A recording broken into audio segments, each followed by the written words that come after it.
E como você falou, Tiago, ano que vem teremos eleições, né?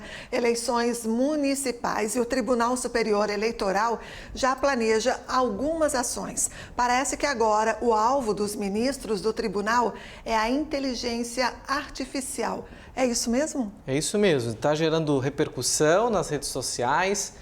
Tem uma série de países que já tiveram eleições com essa tecnologia em operação. Estão usando desse artifício, as campanhas estão usando e, de certa forma, os eleitores também usam. E como o Brasil é o país das interferências, a liberdade fica na teoria e não na prática, o tribunal já está de olho, né? Se bem que a gente tem uma série de mecanismos de ofensa, calúnia, difamação, mas os tribunais aqui no país gostam sim de interferir, parece que gostam de chamar atenção. E se nas eleições de 2022 a grande preocupação, como a gente viu, eram as fake news, nas redes sociais principalmente, o que preocupa o TSE em relação ao pleito municipal lá do ano que vem é o risco, como a Andréa falou, da fraude com o uso de inteligência artificial. Eles usam esse termo, fraude na inteligência artificial. O assunto tem sido discutido internamente e pode provocar algumas resoluções estabelecendo penalidades para quem usar essas ferramentas indevidamente.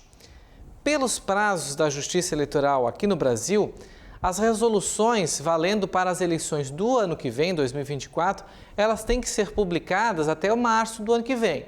Mas a ministra Carmen Lúcia, que assume a presidência antes do pleito, está se antecipando e pretendendo apresentar aí algumas propostas aos colegas.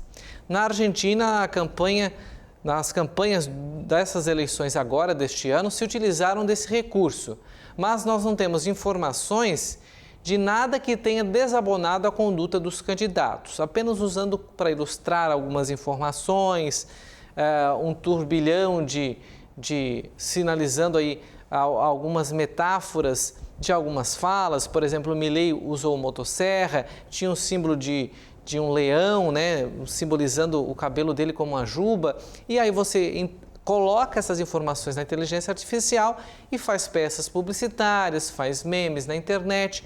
Foi isso que a gente viu na Argentina, nada que ofendeu uma candidatura ou outra, tendo a ponto que a justiça precisasse intervir.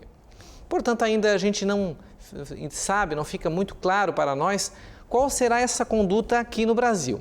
Vamos ter que aguardar a proposta da ministra Carmen Lúcia, mas o que tudo indica é que a eleição municipal do ano que vem também será definida por dois grupos, né? Direita e esquerda. Então vejamos o bolsonarismo e o lulismo, né? Se a gente pode falar assim. E é assim como foi na eleição passada, foi o que a gente viu, polarizou o negócio.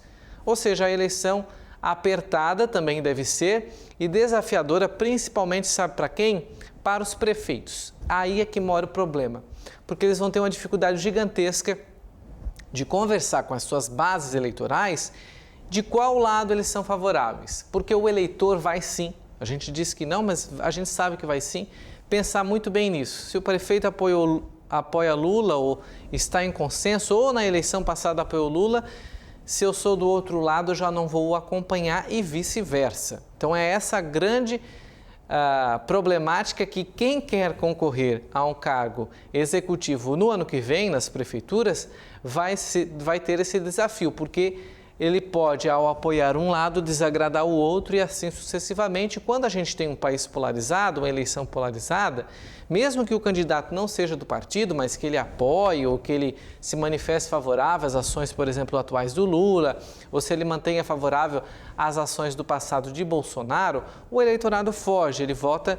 contrário. Ele às vezes não quer nem saber as propostas. É desse lado, é dessa ideologia, eu quero cair fora.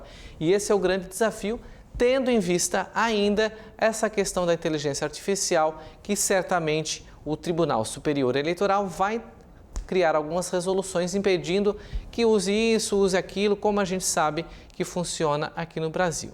E nada sendo avaliado pelos legisladores. Como a gente falou, a Carmen Lúcia já está planejando uma resolução, ou seja, entre eles mesmos, que vão criar alguns artifícios, penalidades, punições XYZ, sem o aval do Congresso Nacional. É assim que funciona e é assim que vai ser certamente para as eleições do ano que vem. Obrigada, Tiago, e até sexta-feira.